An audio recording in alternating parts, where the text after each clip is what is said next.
ইরফানের কথা শুনে নাসিমের হাত থেমে যায়। সোজা হয়ে দাঁড়িয়ে ইরফানের দিকে তাকায়। মায়রা ফারহা দুজনেই তাকায় ইরফানের দিকে। ইরফান গটগট পায়ে এগিয়ে এসে মায়রাকে কোলে তুলে নেয়। মায়রা কিছু বলল না। তার হাত পা কোমরের সবকিছুর অবস্থা খারাপ সে বুঝতে পারছে। ইরফান মায়রাকে ড্রাইভিং সিটের পাশের সিটে বসিয়ে দেয়। বিচলিত কণ্ঠে বলে, কোথায় লেগেছে? বলতে বলতেই মায়রার হাতের বোরখাটা গুটিয়ে দেয়। মায়রার হাতটা উল্টে দেখালো ইরফানকে। কনুইয়ের অংশের চামড়া ছিলে গেছে। ইরফান ড্যাশবোর্ডের ওপর থেকে ফার্স্ট এইড বক্সটা নিয়ে দ্রুত ইরফান দ্রুত এরপর মায়রার হাতে মলম লাগিয়ে ব্যান্ডেজ লাগিয়ে দেয়। মায়রা পিটপিট করে ইরফানের দিকে চেয়ে আছে। ইরফান তার কাজ করে মায়রার দিকে তাকিয়ে উদ্বিগ্ন কণ্ঠে জিজ্ঞাসা করে, আর কোথায় লেগেছে? মায়রা কথার তালে তালে বলে ওঠে, কোমরে, হাঁটুতে। এটুকু বলেই থেমে যায়। ইরফান মায়রার বোরখার ওপর দিকে তুলতে নিলেই মায়রা দ্রুত ইরফানকে আটকে বলে, না না, ব্যথা পাইনি, ভুলে বলে ফেলেছি। ইরফান ভুরু কুঁচকে তাকায় মায়রার দিকে। হঠাৎই রেগে বলে, স্টুপিড, মিথ্যা বললে থাপ্পড় দিয়ে সবকটা দাঁত ফেলবো তোমার। মায়রা মাথা নিচু করে নেয়। সে কোন দুঃখে এই পাগলটাকে এই সব বলতে গেল। মায়রা মিনমিন করে বলে, প্লিজ, বাড়ি গিয়ে পায়ে মলম লাগাবো। ফারাহা আপু বাইরে দাঁড়িয়ে আছে। ইরফান বিরক্তিকর কণ্ঠে বলে, সো হোয়াট? কথাটা বলে বোরখা উঠিয়ে মায়রা পা থেকে পায়জামা উপরের দিকে ওঠাতে চায়, কিন্তু পারল না। মায়রার পরনের চুড়ি পায়জামা, এটা তো ওপরে ওঠানো যায় না। ইরফান চরম বিরক্তিতে শ্বাস ফেলে বলে, এটা কি পরেছ? মায়রা রেগে বলে, দেখতে পাচ্ছেন না, এটা পায়জামা। ইরফান চোখ ছোট ছোট করে মায়রার দিকে তাকিয়ে রেগে বলে, লিটিল গার্ল হয়ে আমাকে রাগ দেখাচ্ছ? মায়রা মাথা নিচু করে মুখ বাঁকায়। রাগ মনে হয় শুধু এই লোকেরই আছে, আর মানুষের রাগ হওয়া সব হাওয়ায় যেন ভেসে গেছে। ইরফান পায়জামার ওপর দিয়ে মায়রার পায়ে হাত রেখে গম্ভীর গলায় বলে, এটা খোলো। মায়রা চোখ বড় বড় করে তাকায় ইরফানের দিকে। রেগে বলে, আপনি তো আচ্ছা অসভ্য লোক, দেখছেন না আশেপাশে কত মানুষ? আপনার বন্ধুও তো আছে, সবার সামনে আমাকে কাপড় খুলতে বলছেন? অসভ্য লোক একটা। মায়রার কথা শুনে ইরফান আশেপাশে তাকিয়ে বুঝলো ব্যাপারটা। বা হাতটা ধরে রাখা ফার্স্ট এইড বক্স ড্যাশবোর্ডের ওপরে রেখে মৃদু স্বরে বলল, ইটস ওকে, বাট আমি এখনো অসভ্যতামির ফার্স্ট স্টেপ ফুলফিল করতে পারিনি, so I am still gentleman. কথাটা বলে সোজা হয়ে দাঁড়ায়। মায়রা বোকা চোখে ইরফানের দিকে তাকিয়ে রয়। ইরফান গাড়ির ডোর লাগিয়ে গটগট পায়ে এগিয়ে গিয়ে ফারহাকে ছোট করে বলে, গাড়িতে বসো। ফারহা ইরফানের কথা মেনে এগিয়ে এসে গাড়িতে উঠে বসে। এরপর ইরফান নাসিমের সামনে গিয়ে দাঁড়ায়। নাসিম মৃদু স্বরে বলে, বারবি ডল। নাসিমের কথা শেষ করার আগেই ইরফান নাসিমের মুখ বরাবর একটা ঘুষি মেরে দেয়। নাসিম কিছুটা দুলে ওঠে। ইরফান দুই হাতে নাসিমের শার্টের কলারটা ধরে দাঁতে দাঁত চেপে বলে, ওকে এই নামে ডাকতে নিষেধ করেছি না? কোন সাহসে ওকে টাচ করতে যাচ্ছিলি? তোর হাত আমি ভেঙে দিব নাসিম। নাসিম নীরবে চেয়ে থাকলো ইরফানের দিকে। ইরফান নাসিমকে ধাক্কা মেরে আঙ্গুল উঁচিয়ে বলে, লাস্ট ওয়ার্নিং করছি, ওর থেকে কোটি কোটি মাইল দূরে থাকবি, নয়তো তোকে ছাড়বো না আমি। নাসিম মৃদু হেসে বলে, সাহেলের মতো অবস্থা করবি নাকি? ইরফান জ্বলন্ত চোখে তাকিয়ে বলল, ওর চেয়েও করুণ অবস্থা করব। নাসিম হেসে ফেলল। ইরফান এবারও রেগে গিয়ে নাসিমকে আরেকটা ধাক্কা দেয়। নাসিম হাত উঠিয়ে বলে, এটা তুই আমার সাথে করতে পারবি না। ইরফান কিছু বলতে গিয়েও থেমে যায়। উল্টো ঘুরে তার গাড়ির দিকে যেতে যেতে শক্ত কণ্ঠে বলে, ঠিক যেমন তুই সাহেলের মতো অমানুষ হতে পারবি না। নাসিম অসহায় চোখে চেয়ে রইল। দৃষ্টি ঝাপসা হলো খানিকটা। বিষাদ সুরে বিড়বিড় করল, যদি আমি ছিনিয়ে নিতে পারতাম, তবে বারবি ডল কি আমার হতো? ও তো তোকে চাই ইরফান, ও আমার হতো না। অমানুষ হলে যদি বারবি ডলকে পাওয়া যেত, তবে আমি অমানুষ হওয়ার সব ক্যারেক্টারের নিমিষেই আয়ত্ত করে নিতাম। ইরফান তাদের বাসার এরিয়ার ভেতর গ্যারেজে গাড়িটা সাইড করে। প্রথমে ফারহার গাড়ি থেকে নেমে দাঁড়ায়। ইরফান মায়রার পাশের সিটের ডোরটা খুলে মায়রাকে কোলে নিতে গেলে মায়রা চেঁচিয়ে ওঠে। ইরফান রেগে তাকায় মায়রার দিকে। মায়রা মিনমিন করে বলে, বাইরে ফারাহ আপু, বাড়িতে সবাই, প্লিজ হেঁটে যেতে চাই। ইরফান গম্ভীর গলায় বলে, নো। আমার কোমর, পা সব ঠিক আছে তো? ইরফান ভুরু কুঁচকে বলে, ওকে, আমি ভেঙে দিচ্ছি। মায়রা অসহায় কণ্ঠে বলে, ইয়ে না। ইরফান ঝট করে মায়রাকে তার কোলে তুলে নিল। এরপর গাড়ির ডোরটা পা দিয়ে লাগিয়ে দেয়। বাড়ির দিকে যেতে যেতে ফারহার উদ্দেশ্যে গম্ভীর স্বরে দুটো শব্দ বের করে, ফারহা এসো। মায়রা চোখ নামিয়ে রেখেছে। কি যে অস্বস্তি লাগছে মেয়েটার। ফারহা ইরফান মায়রাকে দেখে হাসলো। ইরফান ভাই মায়রার প্রতি ভীষণ সিরিয়াস, তেমনি পসেসিভ, সাথে কেয়ারিং। ফারহা একদিনেই ব্যাপারটা খুব নিখুঁতভাবে ধরতে পারলো যেন। ওইদিকে শুধু তাকে কাঁদানোর উপায় খুঁজে বেড়ায়। গত পরশু রাতে শুনলই না তার জ্বর এসেছে। সকালে আসলো, তার হাতে ভুল করে একটা থাপ্পড় লেগেছে বলে আবারও রাগ দেখিয়ে চলেও গেল। আজ সারাদিন কত অ্যাভয়েড করলো। ফারহার চোখ জোড়া আবারও ঝাপসা হয়। মাথা ব্যথা করছে, জ্বর কিছুটা বেড়েছে হয়তো। ভেতরে গিয়ে একটা নাপা খাবে মনে মনে ঠিক করলো। মেইন গেট থেকে বাড়ির ভেতরে পা রাখে ইরফান। কোনো দিকে তাকায় না, গটগট পায়ে এগিয়ে যায়। তবে মায়রার চোখে পড়ল একজন বয়স্ক মহিলা, সাথে একটি বাচ্চা ছেলে, ইনায়া আর তার শ্বশুর শাশুড়ি। সবাই মিলে তাদের দিকে কিছুটা অবাক নয়নে চেয়ে আছে। লজ্জায় মায়রার কান্না পায়। মিনমিন করে বলে, আপনার পায়ে পড়ি, আমায় নামিয়ে দিন, আমি হেঁটে যাব। ইরফান বিরক্ত হয়। সে কিছু বলার আগেই বয়স্ক মহিলাটি ইরফানকে ডাকলো। ইরফানের পা থেমে যায়। বয়স্ক মহিলাটি ধীর পায়ে এগিয়ে এসে ইরফানের সামনে দাঁড়িয়ে বলে, কেমন আছো দাদু ভাই? ইরফান স্বভাবসুলভ গম্ভীর গলায় উত্তর করলো, আই এম ফাইন, ইউ?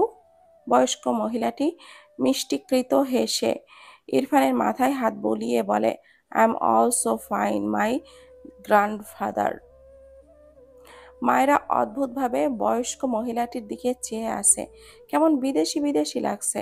ভদ্র মহিলাটি দৃষ্টি ঘুরিয়ে মায়রার দিকে চেয়ে হেসে বলে, তুমি আমার ইরফান দাদু ভাইয়ের লিটল গার্ল? মায়েরা কি বলবে বুঝলো না। সে ভীষণ লজ্জা লাগছে। এটা কে? পেছন থেকে তারেক নেওয়াজ ইরফানের উদ্দেশ্যে বলে, মায়রার কি হয়েছে? ইরফান মৃদু স্বরে জবাব দেয়, ও সিক। এরপর সামনে দাঁড়ানো তার বাবার ফুপুর দিকে তাকিয়ে বলে, আমি তোমার সাথে পরে কথা বলছি গ্র্যান্ডমা। ভদ্রমহিলা মৃদু হেসে বলে, শিওর দাদু ভাই। এরপর মায়রার গালে হাত দিয়ে বলে, তুমিও সুস্থ হয়ে গেলে তুমি, আমি আর তুমি এক দীর্ঘ আলাপ করব, কেমন? মায়েরা এমন বিশ্রী পরিবেশে জীবনে পড়েছে বলে মনে হয় না। এতগুলো মুরব্বী মানুষের সামনে বরের কোলে উঠে থাকার ব্যাপারটা কেমন যেন লাগলো। তবে এই বয়স্ক মহিলাটিকে এই ব্যাপারটাকে খুবই স্বাভাবিকভাবে নিতে দেখে মায়েরা অবাক হয়েছে। ইরফানের মতো ইংলিশ বলার অভ্যাস আছে। ইরফান মায়রাকে নিয়ে বড় বড় পা ফেলে সিঁড়ি বেয়ে ওপরে উঠতে থাকে। এইদিকে ফারহাকে নিয়ে ইনায়া বাসায়। তারেক নেওয়াজ আর ফুপু ফারহার পাশে বসে আর তার সাথে আলাপ আলোচনায় ব্যস্ত হয়। ইরফান মায়রাকে তার ঘরে এনে বেডে বসিয়ে দেয়। মায়রার ইচ্ছে করছে এই লোকের সব চুল ছিঁড়ে ফেলতে। ইরফান চিন্তিত কণ্ঠে বলে, এসব খুলে ফেলো ফার্স্ট।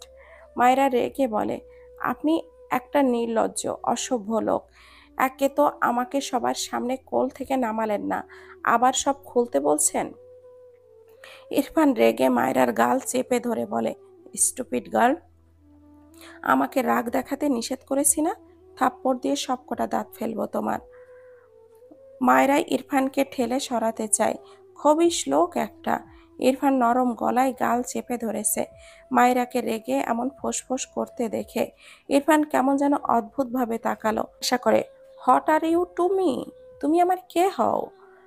মায়রার রাগ পড়ে যায় ইরফানের কথা বলার ধরনে। চোখের পাতা ফেলে ইরফানের দিকে তাকায়।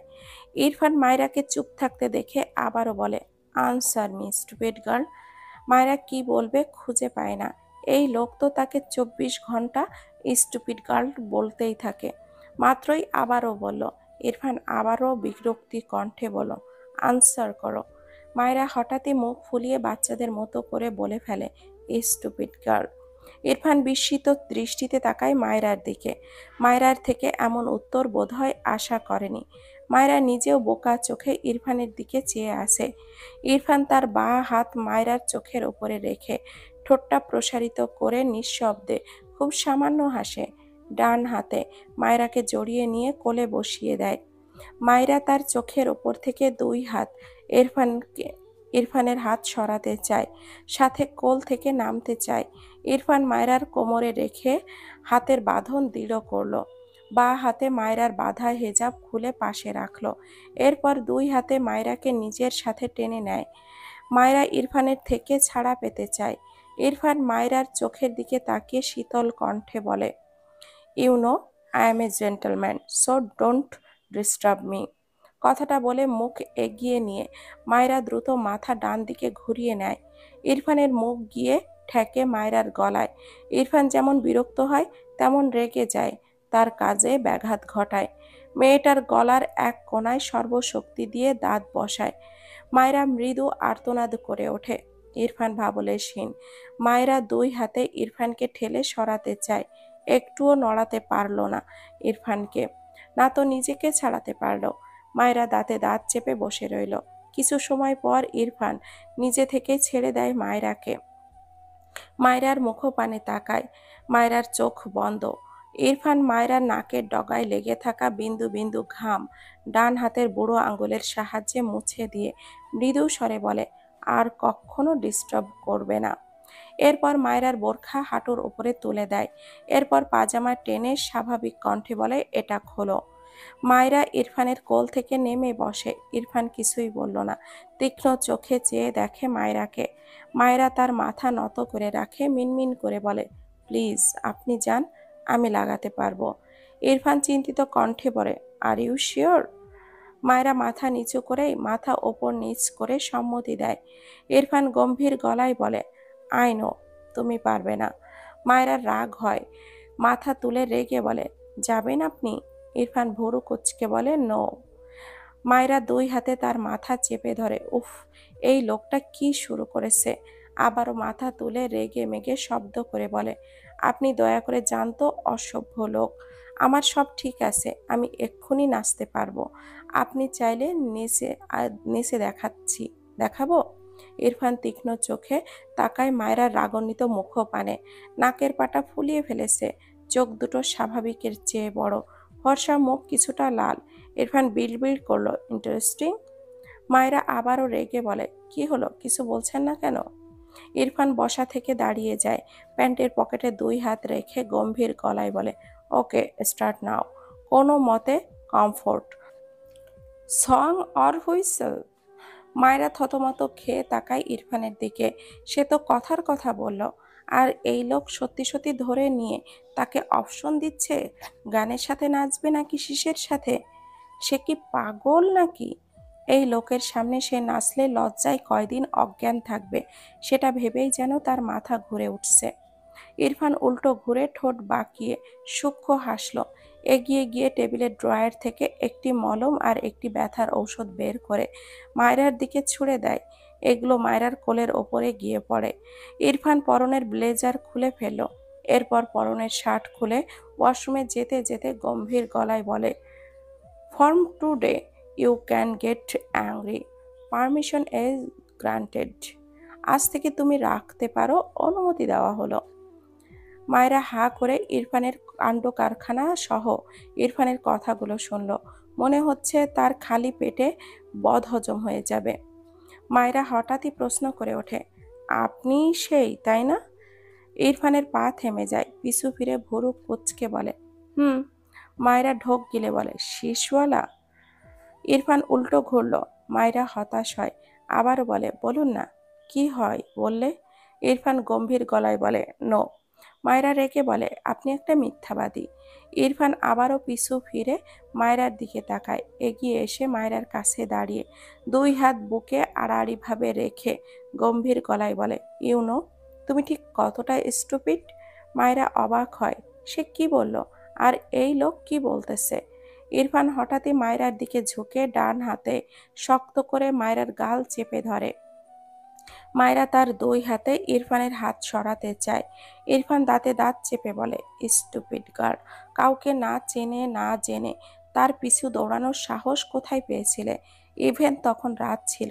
এসব সাহস পুষে রাখলে থাপ্পড় দিয়ে সব দাঁত ফেলবো তোমার। কথাগুলো বলে মায়রার গাল ছেড়ে ফোঁস করে শ্বাস ফেলে। মায়রা বিস্ময় দৃষ্টিতে ইরফানের দিকে চেয়ে আসে। ইরফান আবারও শক্ত কণ্ঠে বলে, অপুষ্টির পেশেন্ট তুমি? মুখ থুবড়ে পড়তে কেন? এই সব রোগ নিয়ে বাইরে বেরিয়েছিলে কেন? ইভেন রাতে বেরিয়েছিলে, ভয় ডর নেই মনে? মায়েরা বোকা চোখে ইরফানের পানে চেয়ে আসে, কোনো রকমে বলে, আপনিই তো ছিলেন, ভয় পাওয়ার কি আছে? ইরফান আবারও রেগে মেগে মায়েরার গাল চেপে দাঁতে দাঁত পিষে বলে, হ্যাঁ তো চিনতে কখন? দেখেছিলে তখন? অন্য কেউ হলে তোমাকে পাসার করে দিত, স্টুপিড একেবারে। ইচ্ছে তো করে থাপ্পড় দিতে দিতে এই গাল দুটো মানচিত্রের চেঞ্জ করে দিতে। মায়েরার চোখ ভরে ওঠে। সে তো জানতই ইরফানই তার শিশলা, তবুও ইরফান স্বীকার করায় মায়রার চোখে আনন্দের অশ্রু ভিড় জমায়। ইরফান মায়রার চোখের পানি দেখে দ্রুত গাল ছেড়ে দেয়। কিছু বলতে গিয়েও থেমে গেল। কিছুক্ষণ আগের বলা কথা ভেবে তার কেমন যেন বিব্রত লাগলো। অতঃপর বলে, হোয়াট হ্যাপেন্ড? মেরেছি স্টুপিড? এরপর ছোট করে বলে, ডোন্ট ক্রাই। কথাটা বলে দ্রুত পায়ে ওয়াশরুমে চলে যায়।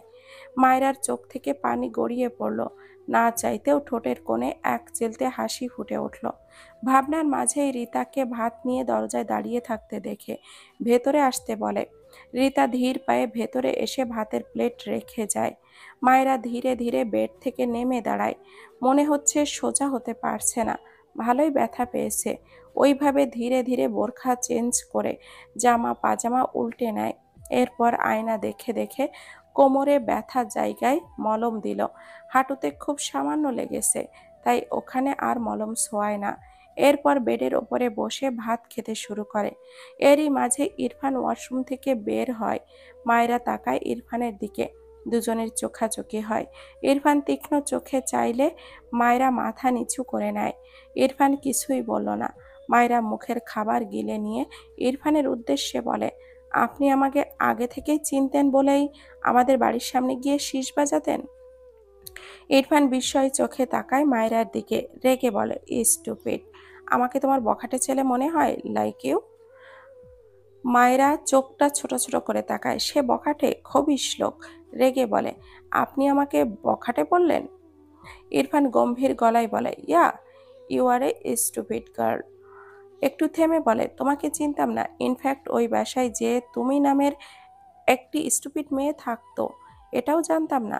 আদারওয়াইজ সেই রোডের আশেপাশেও যেতাম না। মায়রার কেন যেন রাগ হয়। ইরফান মায়রাকে তার দিকে রেগে তাকাতে দেখে মায়রার কপালে একটা টোকা দিয়ে বলে, পুচকি মেয়ে, চোখ নিচে রাখবে। যা বলেছি it's true, I don't like you. মায়রার ইচ্ছে করলো তার ভাতের প্লেট এই লোকের মুখ বরাবর ছুঁড়ে মারতে। সেই ইচ্ছেকে আপাতত চেপে রাখলো। কোলের ওপর থেকে ভাতের প্লেট ঠাস করে বেডের ওপরে রেখে দেয়। এরপর হাঁটুতে ভর দিয়ে ইরফান বরাবর হয়ে এঁটো হাতে এক আঙ্গুল উঠিয়ে বলে, এই যে মিস্টার, আই হেট ইউ। শুনতে পেয়েছেন? ইরফান বিস্মিত দৃষ্টিতে তাকায়। হেই পুচকি মেয়ে, এই নিয়ে আজ সেকেন্ড বার বলল তাকে নাকি হেট করে ও। ইরফানের এক বন্ধুও হজম হয় না এটা। রেগে দাঁতে দাঁত চেপে বলে, স্টুপিড গার্ল, আমাকে রাগিও না। মায়েরাও রেগে বলে, আপনি যেন আমাকে অপছন্দ করেন এটা আমি শুনি, তেমনি আমিও আপনাকে। আর বলতে পারল না। ইরফান হঠাৎই মায়রার ঠোঁট জোড়া আঁকড়ে ধরে। মায়রা ছটফট করে নিজেকে ছাড়াতে তাকে নিয়ম করে বলবে তাকে পছন্দ করে না, আবার শুধু কাছে আসবে। ইরফান দুই হাত মায়রাকে শক্ত করে ধরল। মায়রা জেদ চাপে, এই লোকটাকে সে ছাড়বে না। তাকে পছন্দ করবে না কেন? মুচড়ামুচড়ি করতে থাকে। ইরফান তীব্র বিরক্তিতে কপাল কোঁচকাল। ইচ্ছে করলো ঠাটিয়ে একটা চড় মারতে। একটু আগেই বলেছে ডিস্টার্ব না করতে, বাট এ তো একটা আস্ত স্টুপিড। বেশ কিছুক্ষণ পর ইরফান মায়রাকে ছেড়ে দেয়। মায়রা মাথা নিচু করে নেয়। ইরফান মায়রার গাল উঁচু করে ধরে। ইরফান রেগে কিছু বলতে গিয়ে জিভ গুটিয়ে নেয় মায়রার বন্ধ চোখের পাতা বেয়ে গড়িয়ে পড়া জলকণা দেখে। মায়রাকে ছেড়ে দুই হাতের আজলায় মায়রার মুখটা নিয়ে বিচলিত কণ্ঠে বলে, হোয়াট হ্যাপেন্ড? কাঁদছো কেন? মায়রা পিটপিট করে তার ভেজা চোখ জোড়া মেলে তাকায়, বাচ্চাদের মতো করে বলে, আপনি আমাকে পছন্দ করেন না? ইরফান মায়রার চোখের দিকে তাকায় তীক্ষ্ণ দৃষ্টিতে। গলায় পেঁচিয়ে রাখা মায়রার ওড়নাটা দুইবার ঘুরিয়ে ছুঁড়ে ফেলে।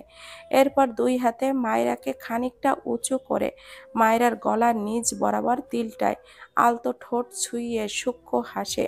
এরপর গলায় মুখ গুজে বেশ কয়েকবার লম্বা শ্বাস টানে।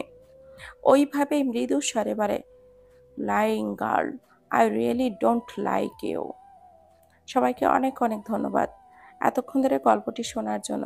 গল্পের নাম প্রণয়ের অমল কাব্য। লিখেছেন ডিআরএম সোহাগ। ভাইয়ার পেজের নাম ডিআরএম সোহাগ হানি।